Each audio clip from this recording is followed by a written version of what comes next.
Ada saat dalam hidup kita, ketika segala sesuatu terasa runtuh, harapan yang kita ikatkan pada manusia pun terlepas. Kekuatan yang kita banggakan terasa rapuh, dan cita-cita yang kita susun dengan indah hancur berkeping-keping. Pada titik itu, kita bertanya, apakah aku benar-benar memiliki kendali atas hidup ini? Imam Al-Ghazali, seorang filsuf besar Islam, menulis dalam Ihya Ulumuddin, manusia itu lemah. Tidak ada daya kecuali dengan pertolongan Allah.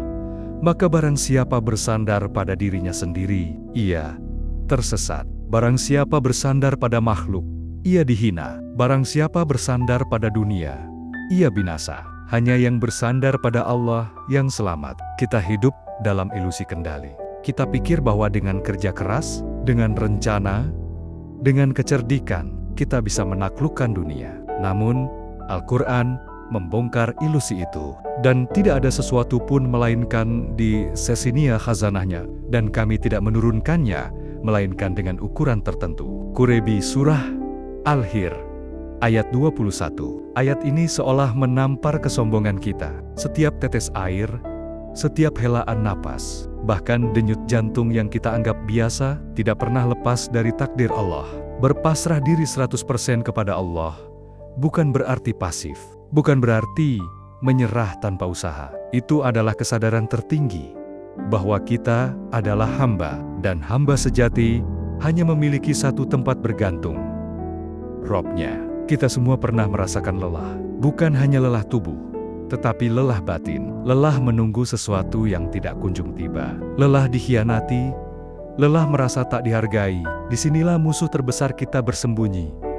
Emosi yang merusak. Ibnu Qayyim Al-Jauziyah pernah menulis, hati adalah raja dan anggota tubuh adalah tentaranya. Jika hati baik, maka tentaranya pun baik. Jika hati rusak, maka seluruh tubuh pun rusak. Kemurkaan yang tidak terkendali, kesedihan yang berlarut, iri, dengki, dan putus asa, semua itu adalah racun bagi hati. Nabi Muhammad bersabda, ingatlah, sesungguhnya di dalam tubuh ada segumpal daging. Jika ia baik, maka baiklah seluruh tubuh.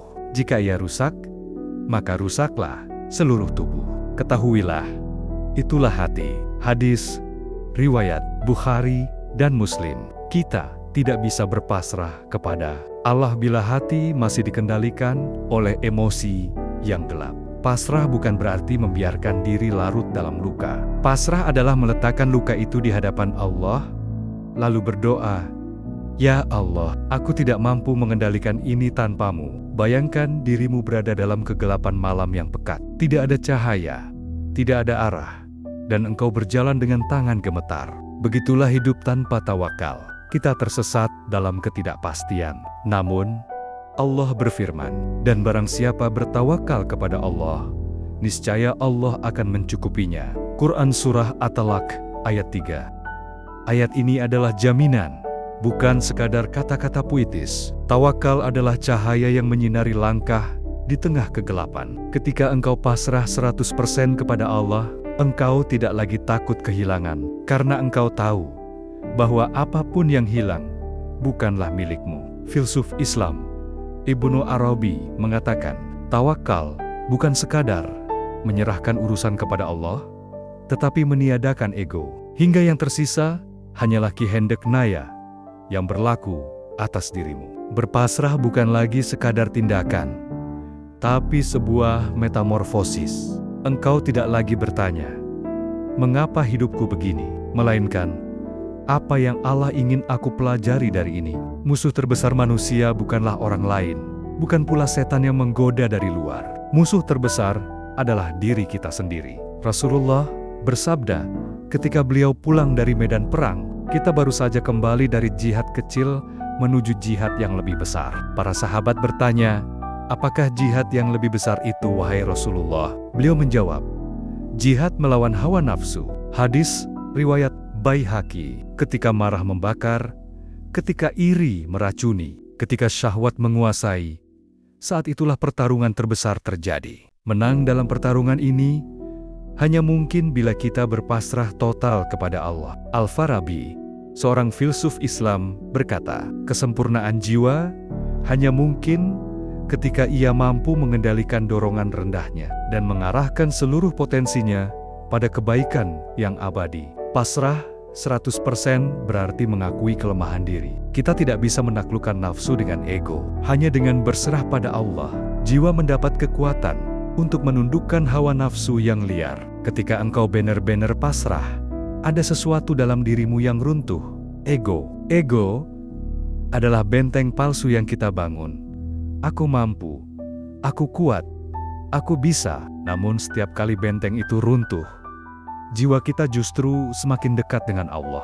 Rumi, penyair dan sufi besar, menulis, hancurkan egomu 1000 kali, maka engkau akan melihat ribuan cahaya dari satu Allah. Dalam kehancuran ego, kita menemukan kebebasan sejati. Kita tidak lagi dikendalikan oleh ketakutan akan gagal, tidak lagi diperbudak oleh keinginan untuk dipuji, tidak lagi hancur karena kehilangan. Kita menjadi jiwa yang kokoh karena seluruh sandaran kita adalah Allah. Apa yang lahir dari kepasrahan 100%? Pertama, ketenangan jiwa. Tidak lagi resah dengan apa yang belum kita miliki. Kedua, ketabahan. Menerima setiap ujian sebagai tanda cinta Allah. Ketiga, kebebasan. Tidak terikat oleh opini manusia, karena kita hanya mencari ridha Allah. Keempat, cahaya hikmah.